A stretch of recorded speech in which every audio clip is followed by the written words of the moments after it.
Those are the headlines of the hour, but we start in the United States for our top story. And US President Donald Trump has signed legislation ending the longest government shutdown in US history. Roughly 2 hours after the House of Representatives voted to restart disrupted food assistance, pay hundreds of thousands of federal workers, and revive a hobbled air traffic control system. The Republican-controlled chamber passed the package by a vote of 222 to 209, with Trump's support largely keeping his party together in the face of vehement opposition from House Democrats, who are angry that a long standoff launched by their Senate colleagues failed to secure a deal to extend federal health insurance subsidies. Trump also accused Democrats of extortion attempt during the government shutdown and noted that the Republicans will never allow that to happen. Let's listen in to what President Trump had to say. Today we're sending a clear message that we will never give in to extortion, because that's what it was. They tried to extort, the Democrats tried to extort our country in just some families. So I just want to tell the American people, you should not forget this. When we come up to midterms and other things, don't forget what they've done to our country. I also want to happen again. So with my signature, the federal government will now resume normal operations, and my administration and our partners in Congress will continue our work to lower the cost of living, restore public safety, grow our economy, and make America affordable again for all Americans again. Now, US House Speaker Mike Johnson has called the recent government shutdown as utterly pointless and foolish, accusing Democrats of using Americans as leverage in a failed political tactic. Johnson noted that the outcome was totally foreseeable and criticized the opposition for causing disruptions to paychecks, flights and food security. Let's listen in to the US House Speaker. Well, good evening, everybody. We feel very relieved tonight. The Democrat shutdown is finally over, thanks to House and Senate Republicans who stood together to get the job done.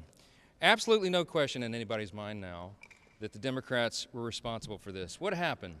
Millions of American families went without food on their table. You had millions of Americans stranded in airports with their flights canceled and delayed. You had troops and federal employees wondering where their next paycheck would come from.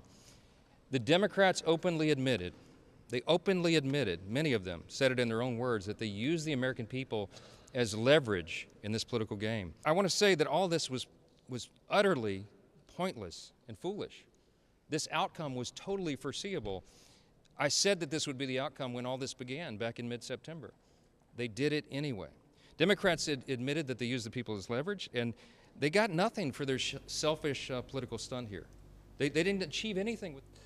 Meanwhile, US House Minority Leader Hakeem Jeffries says that Democrats will continue to fight to lower the high cost of living and address the healthcare crisis that Republicans have created. Let's listen in to Hakeem Jeffries. We will continue to fight to lower the high cost of living. House Democrats will continue to fight to address the healthcare crisis that Republicans have created.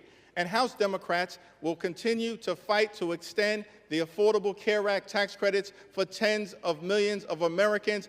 This fight is not over. We're just getting started. And there's only two ways that this fight will end. Only two ways, Mr. Speaker, that this fight will end.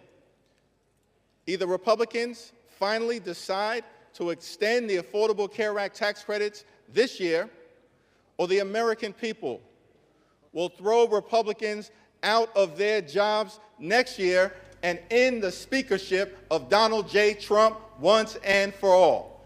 That's how this fight ends. Shruti Dasgupta joins us now. She's an international affairs expert and she joins us live from New Delhi to discuss the top story of the hour. Shruti, the longest government shutdown in US history has ended, but at what cost for both the US president and Congress? Well, this 43-day shutdown has come to no real change in policy. The Republicans did not have to change any major decisions that they had passed. I believe a small footnote in that bill that they have passed is that at least the people that were fired during this lockdown will get their jobs back and will get their furloughed leave or probably pay and all of that. But there has been no other change in policy with regards to what the Republicans were doing and the Democrats wanted to change. What did this bill show us? It showed us that the Democrats themselves have divided because there was cross-voting. Two Republicans three formerly used to be voting for the Democrats, which kind of bolstered their numbers. But 6 Democrats this time voted to fund the government. So there are internal fractures that are happening inside the Democrat Party itself. There's an infighting that seems to be in the undercurrent of it. I do know that it is a good news for a lot of Americans because the ATCs will start working, the airports that were facing delays, canceled flights, they would start being operational. People who had gone without pay, at least 730,000 people were working without pay. They'll get their paychecks, and about 600 odd thousand were furloughed, and they would then now be able to come back to job. But this is going to take a little bit more. Some would report by Thursday, and most would come in the next few weeks back to their desk duties. But it does show that the Republicans have a strong control on the narrative of what America is going to face, and the Democrats have to get their act together. No matter what big words the Democrats float now, it just shows to us that they are unable to pull off the numbers that can stall or force the Trump regime to agree to their demands, be it the tax credit or the medical aid. They have not been able to make Trump regime bow to their needs, and the Trump administration has shown flexed its muscles in the face of Democrats. Yes, and Shruti, of course, President Trump said the Democrats engaged in extortion. House Speaker Mike Johnson called it the Democrat shutdown. However, House Minority Leader Hakeem Jeffries said this fight is not over. Are we looking at another major funding crisis just weeks from now, do you think? Well, yeah, because this will only float the government up till the 30th of January 2026. They will need to pass another funding bill at that particular time. So it goes to see how the power dynamics change in the couple of weeks that come forth. The Democrats were holding the nation hostage, not really. They wanted a few policy changes, which the Trump regime did not condone in any way or form. They wanted healthcare and they wanted a tax credit system to continue, and these things both did not be in favor of what the Republican regime is wanting as of now. So you can phrase it either way. The Republicans are holding Americans hostages and Democrats bowed and cross-voted, or the Democrats were holding the Americans hostage and the Republicans managed to steal a few and get the voting through. So it is either which way, but what does end up hurting is the American public, while the policymakers iron out their differences in the worst possible way while they fly their private helicopters and private planes. The common man is stranded and faces shortage of food. The SNAP program was suffering. People on food stamps were suffering. And it is difficult to find the right way to project a government shutdown, even if, although Donald Trump has asked Republicans to take away the filibuster that allows the government funding to be questioned by the Senate, I don't see that being repealed, because then it would give any ruling government unprecedented powers without the consensus of both houses. So I do believe there is a larger political showdown in the future of America, especially with the midterms coming next year. But as of now, the Republicans have won the show, and they will continue to build the policies that focuses on their core voters. Okay, Shruti, do stay with us. We have further updates. We move on now, and US President Donald Trump has slammed Democrats for releasing emails about his alleged links to Jeffrey Epstein. Trump accused Democrats of bringing up Jeffrey Epstein's files to deflect from what they have done on the shutdown. This comes as House Democrats released emails which they said released new questions about President Donald Trump's relationship with convicted sex offender Jeffrey Epstein and how much he knew about his abuse of underage girls. Meanwhile, the White House also accused Democrats in the House of Representatives of releasing emails from convicted sex offender Jeffrey Epstein to smear President Donald Trump. According to the White House Press Secretary Caroline Leavitt, the Democrats selectively leaked emails to the media to create a fake narrative. Let's listen in to Caroline Leavitt, the White House spokesperson. These emails prove absolutely nothing other than the fact that President Trump did nothing wrong. And what President Trump has always said is that he was from Palm Beach and so was Jeffrey Epstein. Jeffrey Epstein was a member at Mar-a-Lago until President Trump kicked him out because Jeffrey Epstein was a pedophile and he was a creep.